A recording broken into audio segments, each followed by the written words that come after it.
우리가 난생 처음 가보는 곳이나 낯선 곳을 갈 때에 미리 하는 일이 있습니다.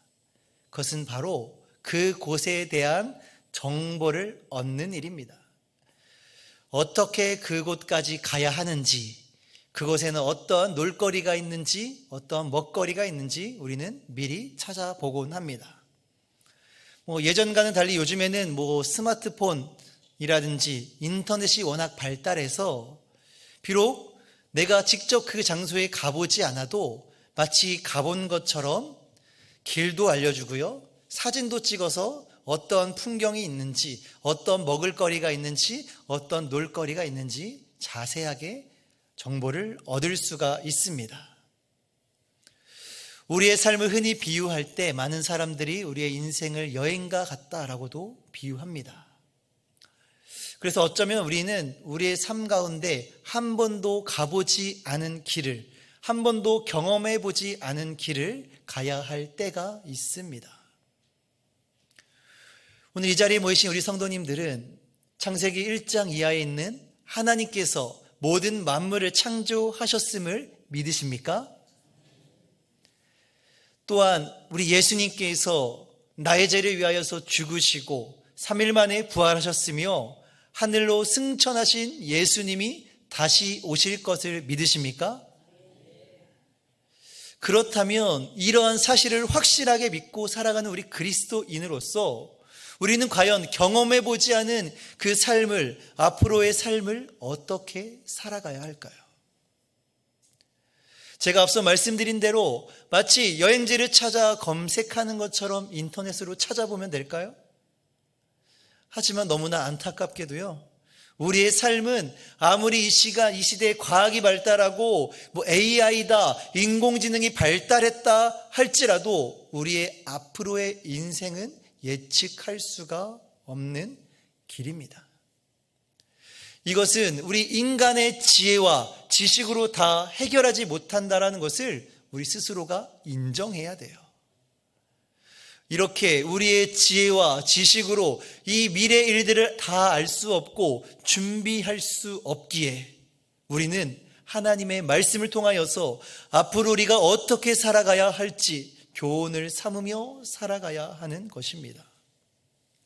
그래서 오늘 본문을 쓴 사도 바울도 디모데후서 3장 16절과 17절 말씀에 자신의 영적인 아들 디모데에게 이렇게 말씀하고 있습니다. 모든 성경은 하나님의 감동으로 된 것으로 교훈과 책망과 바르게 함과 의로 교육하기에 유익하니 이는 하나님의 사람으로 온전하게 하며 모든 선한 일을 행할 능력을 갖추게 하려 함이라. 그리고 이렇게 디모데를 향한 조언의 말씀과 더불어서 오늘 우리가 함께 읽은 본문의 말씀인 고린도후서에서는 고린도 교회 성도들에게 자신이 실제로 사도 바울이 이 말씀을 통해서 받은 은혜, 그 믿음을 고백하고 있는 것을 보게 됩니다. 오늘 본문의 말씀 13절 말씀을 다시 한번 보면요, 기록된 바 내가 믿었으므로 말하였다 한 것 같이 우리가 같은 믿음의 마음을 가졌으니 우리도 믿었으므로 또한 말하노라. 13절 말씀을 시작하는 단어는 기록된 바입니다. 기록된 바. 그리고 이 기록된 말씀은 어디인가 하니까 시편 116편 10절의 말씀을 인용하고 있습니다. 내가 크게 고통을 당하였다라고 말할 때에도 나는 믿었도다 라는 이 시편 저자의 말씀을 인용하고 있는 거예요. 사도 바울은 이 시편의 저자, 이 기간은 한 약 1000년 이상의 시간이 차이가 나지만 이 시편 116편을 쓴 저자와 자신을 동일시하고 있어요. 물론 이 시편의 저자가 겪은 고통과 어려움, 그리고 이 사도 바울이 겪은 고통과 어려움의 그 종류와 어떤 방법 이런 것들이 좀 다를지라도 동일하게 고백하고 있는 것처럼 큰 고통을 당하였다라고 그렇게 말씀하고 있습니다. 그리고 시편의 저자가 이 큰 고통을 이겨낸 자신과 동일한 상황에서 이 시편 저자가 이겨냈던 그 방법과 같이 사도 바울은 나도 믿었노라 라고 고백하고 있는 것입니다. 그렇다면 과연 이 시편의 저자와 바울이 믿었다고 고백하고 있는 이 믿음은 도대체 어떠한 믿음일까요? 오늘 본문 14절에서는 이 믿음이 어떠한 믿음인지 분명하게 말씀하고 있습니다. 14절 말씀을 보면 주 예수를 다시 살리신 이가 예수와 함께 우리도 다시 살리사 너희와 함께 그 앞에 서게 하실 줄을 아노라 라고 그렇게 고백합니다. 시편의 저자 116편을 쓴 시편의 저자는 6절과 8절에 이렇게 고백해요. 여호와께서는 순진한 자를 지키시나니 내가 어려울 때에 나를 구원하셨도다. 8절 주께서 내 영혼을 사망에서 내 눈을 눈물에서 내 발을 넘어짐에서 건지셨나이다 라고 말씀하고 있어요. 시편의 저자도 그리고 사도 바울도 큰 고통 가운데 있었지만 하나님께서 자신을 건져주실 것이다 라는 믿음이 있었던 것입니다. 이 시편의 저자와 다르게 사도 바울은 더 큰 믿음, 그것은 바로 예수님을 다시 살리신 하나님께서 우리를 다시 살리실 것이다 라는 그 믿음, 이것이 무엇입니까? 곧 부활의 믿음을 고백하고 있습니다. 바울은 이 부활에 대한 믿음이 있었기 때문에 비록 현재 자신이 처한 상황은 매우 힘들고 고통스럽지만 이겨낼 수 있었다라는 것을 함께 고백하고 있는 것이에요. 예수님의 부활 사건 이전만 하더라도요, 모든 사람들은요 아마 죽음이 끝이다라고 생각했을 것입니다. 그래서 예수님의 죽음을 실제로 눈앞에서 목격한 사람들의 그 마음은 아마 예수님이 실패했다라고 그렇게 생각했을지도 모르겠어요.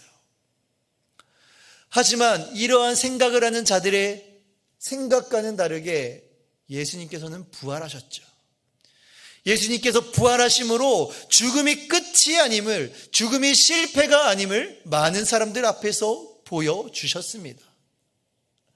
예수님의 부활을 직접 목격한 사람들은 이제는 자신도 내가 예수님과 함께 부활할 것이라는 사실을 분명하게 믿게 되었을 것이에요. 그리고 이 사실을 증거하지 않을 수가 없었을 것입니다. 이들은 예수님의 부활을 직접 보고 경험함으로써 믿었습니다. 그렇지만 그 이후에 사람들은요, 그리고 현재 그 상황에 있지 못한 사람들은요, 예수님의 부활을 직접 목격하지 못했어요. 단지 들었을 뿐입니다. 그렇다면 예수님의 부활을 직접 목격하지도 않고 그냥 들었음에도 어떻게 그들은 믿음을 가질 수 있게 되었을까요? 그리고 그 믿음이 흘러 지금 우리 여기까지, 도대체 우리는 어떻게 그 믿음을 가질 수 있게 되었을까요?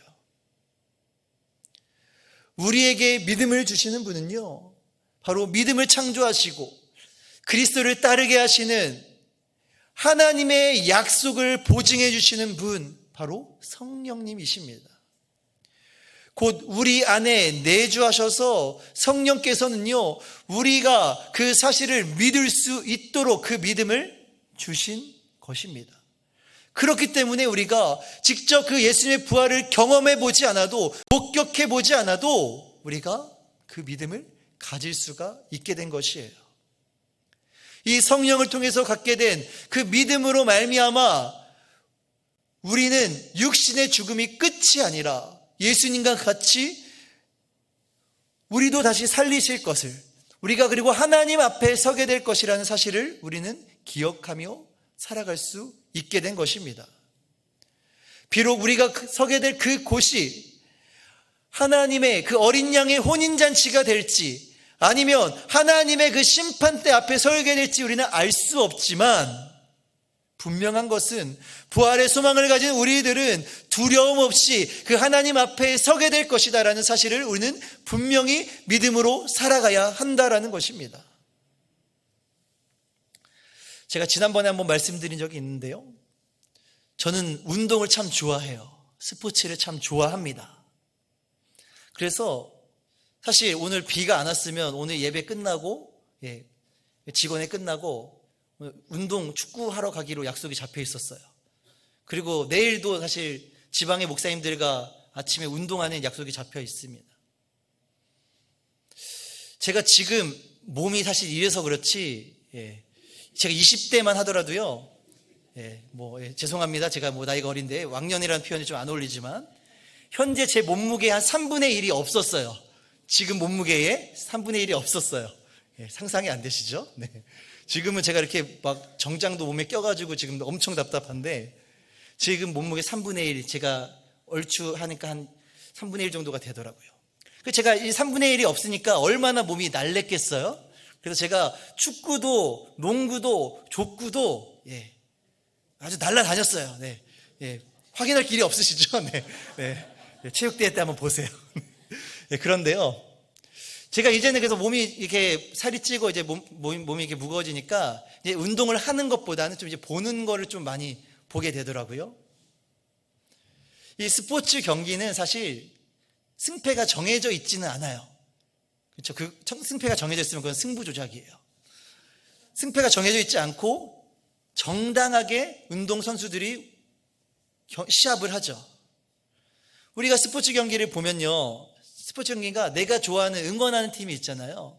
그 응원하는 팀이 어떻게 될지 모르니까 이기면 기분이 좋지만 지면 기분이 안 좋으니까 참 전전긍긍하면서 봅니다. 저는 그래요. 제가 좋아하는 야구팀, 제가 좋아하는 축구팀이 경기를 하고 있으면 그냥 조마조마합니다. 그런데 우리가 이 생중계할 때는, 생중계하는 스포츠를 볼 때는 조마조마하지만 사실 다 끝나고 경기 결과 이미 알고 있는 스포츠 경기 하이라이트를 보면서 정말 마음이 전전긍긍하면서 조마조마하면서 끝난 경기를 보는 분들은 없을 거예요. 이미 다 이긴 경기를 그냥 마음 편하게 어떻게 이겼나 좀 보자 하는 마음으로 편하게 볼 거예요. 오늘 이 자리에 모이신 우리 사랑하는 성도님들, 우리는 우리의 삶이요, 이미 이 치열한 영적 전쟁의 한가운데 스포츠 경기로 말하면 이제 시합을 뛰고 있는 거예요. 그런데 제가 앞서 말씀드린 것처럼 조금 재미는 없지만 이미 우리는 이 영적인 싸움의 승패를 이미 알고 있습니다. 그렇지 않나요? 비록 지금은 우리가 정말 치열하게 엎치락 뒤치락 하면서 내가 이기네, 사탄이 이기네, 어떻게 될지 모르면서 조마조마하고 있지만 사실 성경에서는요, 우리가 싸우는 이 영적 전쟁이 어떻게 되었다라고 이야기합니까? 이미 우리가 승리했다라고 분명히 성경에 기록되어져 있어요. 근데 우리는 그 사실을 까맣게 잊은 채 천정긍긍하는 겁니다. 영적 전쟁하는 가운데 어떤 상황과 환경과 어려움과 고난이 오면 그것이 마치 이미 다 끝난 것처럼, 결말이 정해져 있는 것처럼 생각하면서 낙심하고 절망하고 있는 거예요. 이미 2000여 년 전에 예수 그리스도의 십자가의 사건으로 우리는 이미 다 승리했습니다. 믿으십니까? 이 사실을 믿으신다면 우리의 삶에 어려움과 고난과 환난이 있더라고 할지라도요, 우리는 불안해하고 두려워할 필요가 전혀 없는 거예요. 사도 바울은 15절 말씀에 이렇게 고백합니다. 이는 모든 것이 너희를 위함이니 많은 사람의 감사로 말미암아 은혜가 더하여 넘쳐서 하나님께 영광을 돌리게 하려 함이라. 사도 바울이 복음을 증거하는데 정말 열심을 다했습니다. 사도 바울이 전하는 복음을 전하는 가운데 이러한 고난과 어려움과 환난을 자처하면서까지 이렇게 헌신적으로 복음을 증거할 수 있는 이유가 어디에 있었느냐? 그것은 바로 그 결과를 알고 있었고, 그 결과를 알고 있었기 때문에 이 복음을 듣는 너희들을 위해서 나는 복음을 증거하였다라고 15절 말씀에 그렇게 말씀하고 있어요. 많은 사람이 바울이 전하는 복음을 들음으로써 회심하고 하나님의 은혜를 깨닫게 됨으로 말미암아 하나님께 감사함으로 하나님을 영화롭게 하기 위해서 사도 바울은 복음을 전하는 일을 그치지 않았던 것입니다. 그리고 16절에 이렇게 고백하죠. 그러므로 우리가 낙심하지 아니하노니 우리의 겉사람은 낡아지나 우리의 속사람은 날로 새로워지도다. 앞서 제가 말씀드린 것처럼 앞으로 우리의 다가올 그 미래는요, 이미 결말이 정해져 있어요. 현재 우리가 겪는 이 일은 사실 이 땅에 한정되어 있는 것이에요. 우리의 육신, 이 본문의 말씀의 표현에 의하면 우리의 겉사람은 물건으로 비유하자면 낡아진다라고 이야기를 해요. 우리 눈으로 보이는 우리의 육신은 낡아진다라는 것입니다. 우리가 한번 새로운 물건을 구매했을 때를 생각해 보십시오. 처음 물건을 사면요, 그 물건이 깔끔하고 깨끗해서 그리고 새로운 기능들이 많아서 편리하고 정말 편리하게 사용합니다. 그런데 그 물건을 1년 사용하고 2년 사용하고 5년, 10년 사용하다 보면 어떻게 됩니까? 처음 샀을 때만큼의 어떤 그런 성능이 발휘되지를 못해요. 왜 그래요? 낡았으니까. 마찬가지로 우리의 겉사람, 우리의 육신도 시간이 지나면 지날수록 낡아지게 될 것이에요. 그건 분명한 사실입니다. 그렇다고 해서 우리의 육신이, 우리의 겉사람이 점점 낡아진다라고 할지라도 우리는 낙심할 필요가 전혀 없는 것이에요. 왜 그렇습니까? 우리의 속사람은 날마다 새로워지고 있기 때문입니다. 예수 그리스도의 생명으로, 우리 안에 있는 예수 그리스도의 생명으로 말미암아 우리의 속사람은 매일매일 업그레이드 되어지고 매일매일 업데이트 되어져 가고 있기 때문인 것입니다. 우리가 겪는 고난과 어려움은 분명 쉬운 일은 아닙니다. 견디기 힘들고 어려운 것이 사실입니다. 그래서 베드로는 이 일에 대해서 베드로전서 5장 10절에 이렇게 말씀하죠. 모든 은혜의 하나님 곧 그리스도 안에서 너희를 부르사 자기의 영원한 영광에 들어가게 하신 이가 잠깐 고난을 당한 너희를 친히 온전하게 하시며 굳건하게 하시며 강하게 하시며 털을 견고하게 하시리라. 베드로도, 그리고 본문 17절의 말씀에서 사도 바울도 마찬가지로 이렇게 고백하고 있는 거예요. 우리가 잠시 받는 환난에 경한 것이 지극히 크고 영원한 영광에 중한 것을 우리에게 이루게 함이니. 우리가 겪는 이 환난과 이 고난은 그 영원한 그 영광의 시간에 비하면 잠깐뿐이라는 것입니다. 그리고 아주 경한 것, 가벼운 것이다라고 이야기를 합니다. 그리고 이러한 과정 속에서 우리는 하나님께서 지극히 크고 영원한 그 영광에 중한 것, 곧 우리를 부활의 영광을, 우리의 삶을 통하여서 우리에게 그 부활의 영광을 이루어 주실 것입니다.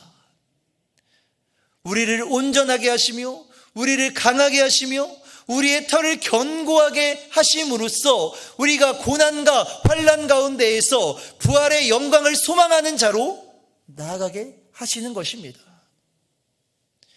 마지막 18절 말씀입니다.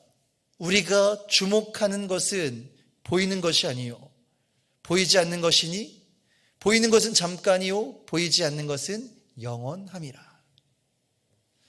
우리는 무엇을 주목해야 합니까? 우리가 주목해야 하는 것은 보이는 것이 아닙니다. 우리가 주목해야 하는 것은요, 보이지 않는 것이에요. 그런데 보이지 않는 것은, 보이는 것은 잠깐, 보이지 않는 것은 영원하다라고 고백합니다. 우리 당장 우리의 눈앞에 펼쳐진 보이는 것에 주목하지 말아야 할 것입니다. 왜 그런가요? 그것은 아주 잠깐이기 때문이에요. 사도 바울은 자신의 눈앞에 펼쳐진 아주 잠깐의 고난과 어려움에 대하여서 이러한 관점으로 바라본 것입니다. 우리의 관점에 있어서 잠깐이 아닐 수가 있어요. 우리의 관점에서 한 달, 1년, 아니 5년, 10년 짧지 않은 시간일 수 있지만 하나님의 그 영원하신 시간 안에서는요, 그 시간이 매우 짧은 시간이라는 것입니다. 이러한 관점으로 사도 바울은 고난과 어려움, 큰 환난을 이겨냈습니다. 그리고 자신이 가게 될 그 영원한 부활의 소망에 비하면 이 잠깐의 시간들을 기쁨으로, 감사함으로 여기며 살아갔어요. 잠시 잠깐의 이 삶의 환난과 고난을 통해서 우리는요, 보이는 삶이 영원하지 않음을 깨닫게 돼요. 이것은 단지 우리뿐만이 아니라 우리 이전에 우리 믿음의 길을 걸어갔던 믿음의 선조들도 다 그렇게 걸어갔고요, 고백했던 사실입니다. 오늘 이 자리에 모이신 우리 사랑하는 성도님들, 우리의 육신은 지금 이 순간에도, 우리의 영혼은 이 순간에도 새로워지고 있습니다. 예수 그리스도의 생명으로 새로워지고 있는 과정 속에 있습니다. 우리 그리스도인의 속사람은요, 예수 그리스도의 그 부활의 생명을 현재 앞당겨 살아가고 있는 것이며, 장차 우리가 부활의 몸을 입고 완전히 새로워지게 될 것이라는 사실을 믿고 살아가야 하는 것입니다. 혹시 지금 어려움과 고난의 시간 속에 계시지는 않으십니까? 어려움과 고난으로 인하여서 눈물로 기도하고 계시지는 않으십니까? 아니면 정말 기도할 힘조차 없어서 쓰러져 계신 분들이 있지는 않으십니까? 이 잠깐의 이 시간을 사도 바울과 같이, 베드로와 같이, 그리고 이 시편 저자와 같이 믿음으로 이겨내시기를 소망합니다. 반드시 우리에게 주어질 지금 이 어려움과 큰 환난, 그 환난과는 비교할 수 없는 큰 영광, 부활의 영광을 우리에게 베풀어 주실 그 하나님을 바라보며 한 걸음 한 걸음 믿음으로 나아갈 수 있는, 승리할 수 있는 우리 여기 계신 모든 성도님들이 되시기를 주님의 이름으로 간절히 축원합니다. 기도하겠습니다. 우리 시간 함께 기도하며 나아가실 때 이렇게 기도하기를 원합니다. 한 치 앞도 내다볼 수 없는, 예상치 못할 길을 걸어가고 있는 우리들이 가야 할 그 길을 미리 예비하여 주시고 우리에게 알려주시니 감사합니다.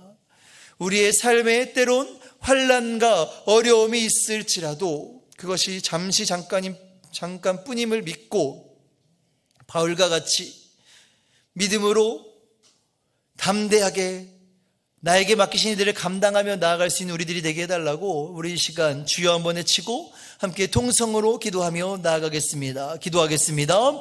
주여, 사랑과 은혜가 풍성하신 하나님 아버지, 하나님, 우리가 겪는 이 고난과 환난과 어려움이 우리의 삶에 때로는 그 견디기 힘든 어려움 가운데 쓰러져 있지는 않습니까? 잠시 잠깐의 시간이라고 생각하기에는 너무나 오랜 시간 동안 나의 삶에 어려움이 있지는 않았습니까? 기도해도 하나님께서 들으시는 것 같지 아니하고, 기도해도 하나님께서 응답하시지 않는 것 같은 시간을 보내고 있지는 않으십니까? 하나님, 간절히 기도합니다. 하나님, 간절히 주 앞에 고백합니다. 하나님의 때가, 하나님의 그 응답하실 때가 언제인지 우리는 다 알 수 없지만 분명한 사실은 하나님께서 예수 그리스도의 부활을 통하여서 우리가 가야 할 길, 우리가 한 치 앞도 내다볼 수 없는, 가보지 않는 그 길을 예수님께서 먼저 가셨기에 우리도 그 믿음의 발걸음을 내디러 나아갑니다. 하나님, 그 길이 홍해와 같이, 하나님, 요단강과 같이 갈라지지 않는 길일지라도, 하나님, 우리 가운데 그 길을 가지 않는 길이라 두려움에 있을지라도 우리가 믿음의 발걸음을 내디딜 때 하나님께서 그 길을 여실 것입니다. 그 길을 보여주실 것입니다. 그 부활의 생명으로 그 길을 예비하여 주셨기에 하나님, 잠시 잠깐의 이 시간들을 믿음으로, 감사함으로, 기쁨으로, 성령 성령님, 우리 안에 깨닫게 하신 성령님과 동행함으로 나아갈 수 있는 우리 모두가 되게 하시옵소서. 우리가 걸어가야 할 그 길, 하나님, 환난과 고난이 있어도 우리가 감당해야 할 그 길이 무엇입니까? 하나님, 예수 그리스도의 그 부활의 생명을 증거하는 이름을 우리가 고백합니다. 날마다 그 길을 전하는 그 길이 힘들고 어려울지라도 하나님, 끝까지 하나님 그 믿음으로 하나님 나아갈 수 있도록 주여 우리를 도우시고 인도하여 주시옵소서. 하나님, 부활의 소망을, 부활의 생명을 가지고 살아가는 우리들이 되게 하여 주시며, 아직도 부활의 소망, 부활의 생명을 깨닫지 못한 살아가는 이들이 있다면 우리의 입술을 열어 담대하게 증거하는 삶을 살아갈 수 있는 우리 모두가 되게 하여 주시옵소서. 하나님, 우리에게 새로운 날을 주시고 새로운 날을 살아가게 하심을 감사합니다. 우리에게 주신 새로운 날, 그 생명을 가지고 앞으로 어떤 일이 펼쳐질지 우리는 알지 못할지라도 믿음으로 담대하게 발걸음을 내디딜 수 있는 우리들이 되게 하여 주시옵소서. 사도 바울과 같이 고난과 환난 가운데에서도 복음을 증거하기에 자신의 생명까지 아까워하지 않은 사도 바울처럼 우리도 예수의 생명, 예수 부활 생명을 증거하는 삶을 살아가는 우리 모두가 되게 하여 주시옵소서. 감사드리며 예수님의 이름으로 기도합니다. 아멘. 지금은